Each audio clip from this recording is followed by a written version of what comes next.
Esiet sveicināti, mēs tiekamies jau pēc kārtējās domas sēdes, lai pavisam īsti skaidrotu svarīgākos lēmumus no kopumā 50, ja nemaldos, kas tika pieņemti. Viens no tiem skar Garkalnes pagasta sadalīšanas gala variantu apstiprināšanu. Tur pavisam koncentrēti jāsaka tā, atgādinot vēlreiz, nedaudz vairāk kā 5. daļa Garkalnes pagasta iedzīvotāju aptaujā ir piedalījušies. 2/3 no tiem, kas ir piedalījušies, ir izteikuši savu viedokli par pievienošanos Ādažu novadam. Tajā pat laikā šāds sabiedrības līdzdalības līmenis šķiet nedod ne mazāko pamatu domāt par visa Garkalnes pagasta pievienošanu. Līdz ar to mēs lūkojamies uz aptaujas datiem, un tur mēs redzam interesantu situāciju, ka tieši, ja mēs runājam par balsu sadalījumu ciemos, tieši Baltezera ciems ir bijis tas, kur aktivitāte ir bijusi ļoti liela, 45%. Līdz ar to tas lēmums ir bijis šāds.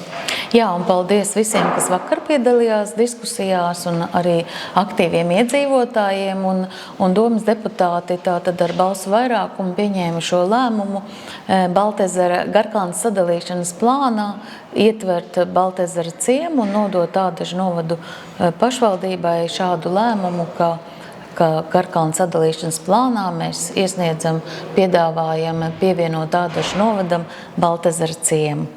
Tā kā paldies visiem aktīvajiem iedzīvotājiem, tad ar savām balsīm mēs varam, ar balsu pārsvaru, mēs varam panākt arī rezultātu sev labvēlīgu, ja esam pārliecināti par to, ko vēlamies. Jā, tomēr uzreiz jāsaka, ka jebkādas pārmaiņas skars iedzīvotāju dzīvi tikai tajā brīdī, kad mēs runājam par 2025. gadā nākamajām pašvaldību vēlēšanām. Jā, šis noteikti nav gala lēmums. Šis ir lēmums, kur mēs izpildam administratīvo teritoriālo likumā noteikto, ka Ropažu novada dome iesniedz Ādažu novada domei šo Garkalnes sadalīšanas plānu, bet tālāk jau lems, noteikti piedalīsies arī Ādažu novada pašvaldība pieņems lēmumu, piedalīsies vara ministrija šī tālākā lēmuma sagatavas gaitā, un galējo lēmumu noteikti pieņems Saeima. Vēl viens būtisks jautājums, kas attiecas uz pedagoģu algām, jo tam ir tieši saistība ar izglītības kvalitāti. Citiem vārdiem, lai vecāki būtu mierīgi, ka viņu bērni saņem labu izglītību.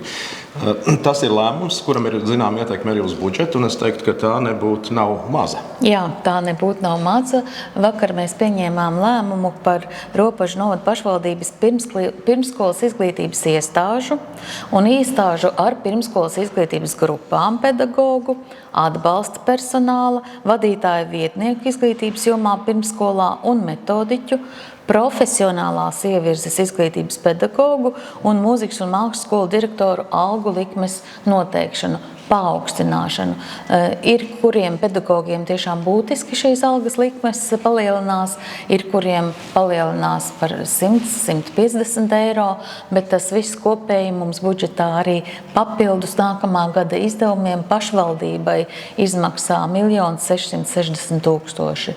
Bet šādu lēmumu esam pieņēmuši, un no janvāra būs šīs likmju paaugstinātās algas jau pedagogi saņems. Un ir vēl viens lēmums, ko ir vērts akcentēt, jo tā ir laba ziņa mūsu novadu uzņēmējiem, jo mēs turpinām tradīciju.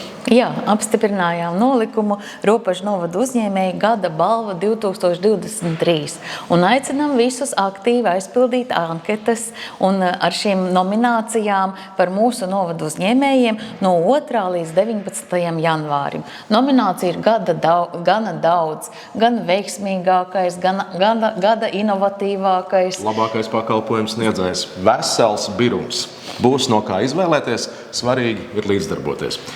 Svarīgi ir piedalīties, lai uzņēmēji tiek novērtēti, un tiksimies visi arī kopējā pasākumā 3. februārī ar mūsu pašdarbības koncertu novada gada uzņēmējiem un uzņēmēju klātbūtni. Ja runājam par 24. gada budžetu, tad, protams, ir svarīgi definēt, kādas ir Ropažu novada budžeta prioritātes, jo daudzas pašvaldības ir teikuši, ka nākamais gads varētu būt grūts.